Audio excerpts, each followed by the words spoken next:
صبر جو ہے، صبر میں ہمیشہ خیر ہوتا ہے۔ اللہ تعالیٰ قرآن مجید میں بہت بار صبر کی تلقین کرتا ہے۔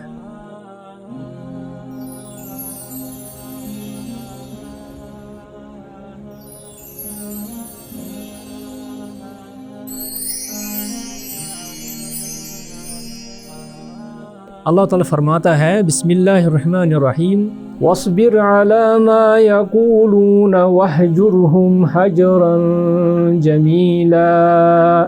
ہم جانتے ہیں کہ نبی صلی اللہ علیہ وسلم نے جب اعلان کیا توحید کا، شروع میں آپ صلی اللہ علیہ وسلم کو لوگ اچھا سمجھتے تھے اور صادق اور امین کی خطابات سے پکارتے تھے، لیکن بعد میں وہ آپ کے مخالف بن گئے۔ تو اس کے بعد انہوں نے ستانا شروع کیا، ڈرانا دھمکانا شروع کیا، لیکن اللہ تعالیٰ نے فرمایا وَاصْبِرْ عَلَى مَا يَقُولُونَ۔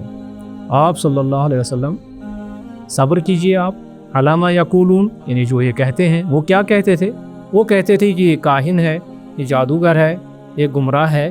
وَاهْجُرْهُمْ حَجْرًا جَمِيلًا، تو آپ ان کو چھوڑیے اور اچھی طرح سے چھوڑیے، یعنی آپ ان کی طرف دھیان مت دیجیے کہ یہ کیا کہتے ہیں، یہ آپ کو کیا سمجھتے ہیں، اس کی طرف آپ دھیان مت دیجیے۔ میں آپ کو ایک واقعہ سناؤں گا، وہ ہے حضرت ایوب علیہ السلام۔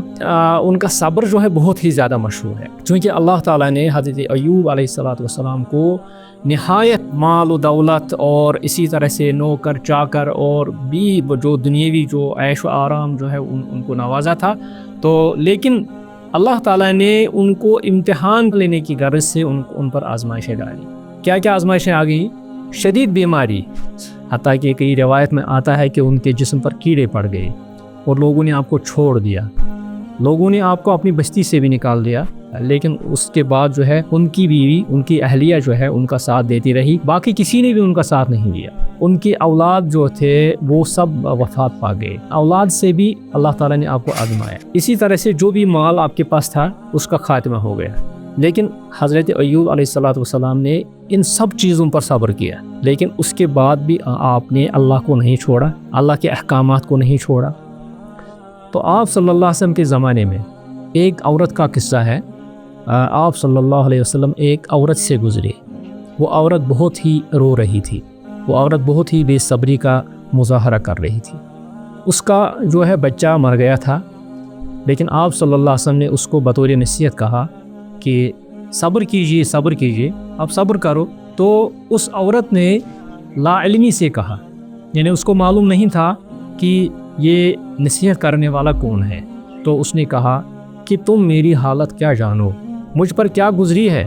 آپ صلی اللہ علیہ وسلم نے اس عورت کو کہا انما الصبر عند الصدمۃ الاولی، کہ صبر جو ہوتا ہے صدمہ اولیٰ کے وقت ہوتا ہے، یعنی جب مصیبت پہنچتی ہے اسی وقت صبر کرنے کا ثواب ملتا ہے، اسی کو صبر کہتے ہیں۔ تو بعد میں اس عورت کو پتہ چلا کہ یہ صبر تلقین کرنے والے کون تھے، تو وہ جو ہے بہت ہی شرمندہ ہو گئی۔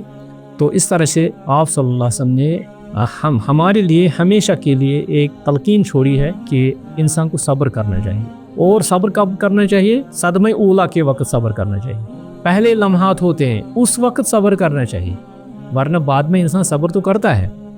ہمیں زندگی میں کیا ملے کیا نہ ملے، تو ہمیشہ ہمیں صبر کرنا چاہیے، اس میں خیر ہے اور اس میں ہمیشہ جو ہے خیر برکت ہوتا ہے۔ والسلام علیکم ورحمۃ اللہ وبرکاتہ۔